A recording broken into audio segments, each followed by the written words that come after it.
to learn the meditation technique properly with the proper guidance until you can know everything and you can walk alone. You need some spiritual friend to help you. Yeah?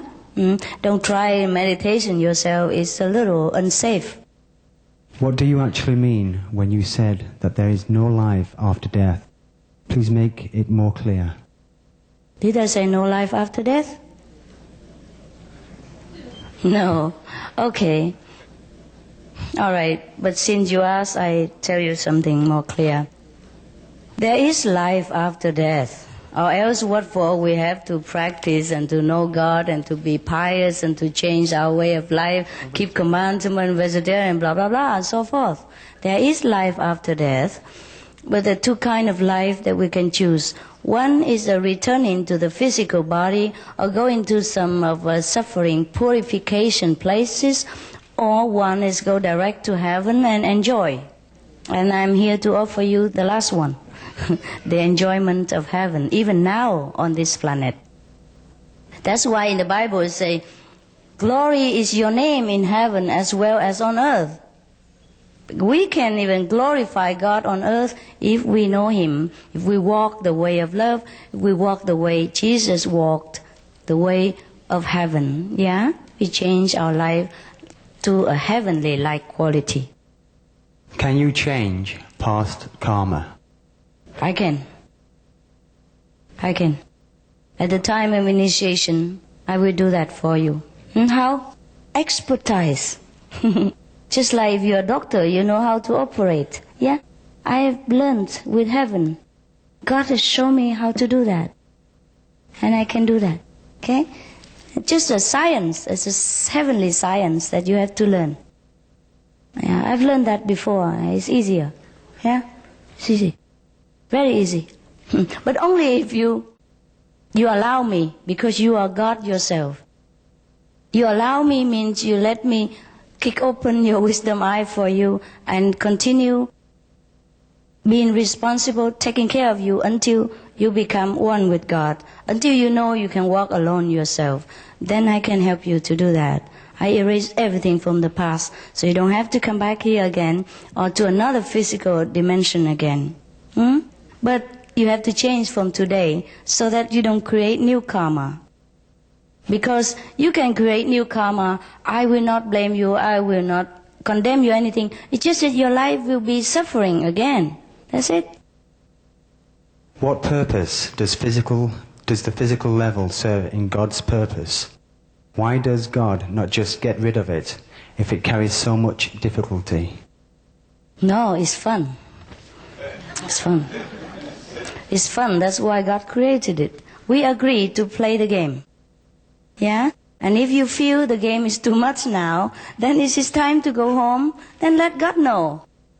Yeah? And he said, okay, go. Somebody else will come and replace you, play the game. Yeah? We wanted it. We agree with the grand design of God before the creation that we will play this part. Because at that time, we did not imagine how terrible it is here. Of course, we were God. We were one with God. There's nothing but bliss and happiness there. How can you imagine poverty when you're born in the Buckingham Palace, for example? Yeah? You cannot imagine. Even though you see it with your new television or you read a newspaper, you can't imagine what it's like to live a really poor life in somewhere in Africa when you have nothing to eat at all and not even water to drink. Imagination is a different thing. So we were God, you see? We were one with God. And God ever say, okay, you want to do this? You do this? Oh, of course, no problem. And only when we sink into this physical world, we face with difficulty, with survival problems, then we call out for help. Then of course help comes. Help comes. That's why God sent Jesus here and leave the teaching for us and even leave the key back to heaven to us, and it be handed out to different person each generation. It just happened to come to me this time. Okay. Is it better to meditate in a group or on your own? It depends. If the group is same-minded and highly spiritually charged, it's also good for you. But you need time on your own too. You need both. You meditate at home and you meditate with a group. When you meditate in a group, the collective power will help you to lift you up too. If you are not very high level, meditation in a group is very beneficial.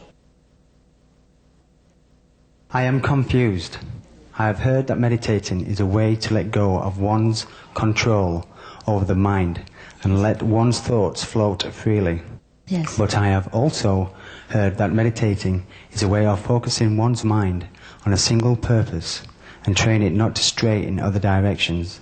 Yet I am not even certain about any of your definitions being the right one. Can you explain what meditation is supposed to do for a man like me who don't believe in any God? You don't believe in God? And what you believe in? All right. Suppose you don't believe in God. Then what are you meditating for? Maybe your definition about God is different from other people. But I do not believe that you are an atheist, because you still meditate. That means you still try to search for something other than this physical body. So in your heart you must have believed in something more than your material self. Yeah? So that's all right. So it is not the controlling that you should do. Actually, in our meditation, we don't ask you to control anything. Just switch the attention. Because every one of us meditates every day anyhow. Some people meditate on money, some people meditate on woman. Yes, some people meditate on boyfriend or whatever, you know.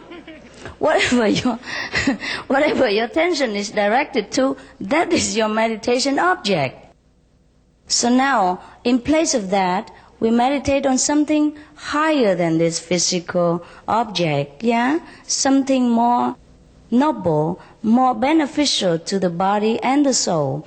And the more you meditate on that, the more you become more relaxed a person, more normal person, really, really let go. Yeah? But it doesn't need to control. Because actually sometimes during our meditation, my own experience and our brothers, is that God comes alone. Even sometimes we try to meditate, we concentrate very hard, eyebrow knitted together and looking at the watch, he still don't come. And when you just relax, you say, okay, I'm going to sleep, and then, here he comes. Yes. We cannot control God, really. Maybe you have meditated on a little different understanding. If you allow me, I will clarify later, during the initiation. You don't control anything. You just let go of all the control. The preconceived ideas that control you about God should be like the society's conception about how you should behave, and the worker, the boss, and everything. Just let go of everything, and God will appear to you. That's all. God will come. Despite all this turbulence, He still comes. That is the wonder of God. That's why I see God is so easy. So easy, because He's easy. He's the Father. He's easy. He likes us. You say, when you are enlightened, you are close to God. And to be the closest to God, you die. I don't want to die because I have family and friends and I love life. But I want to be enlightened and close to God. How can I do this without death?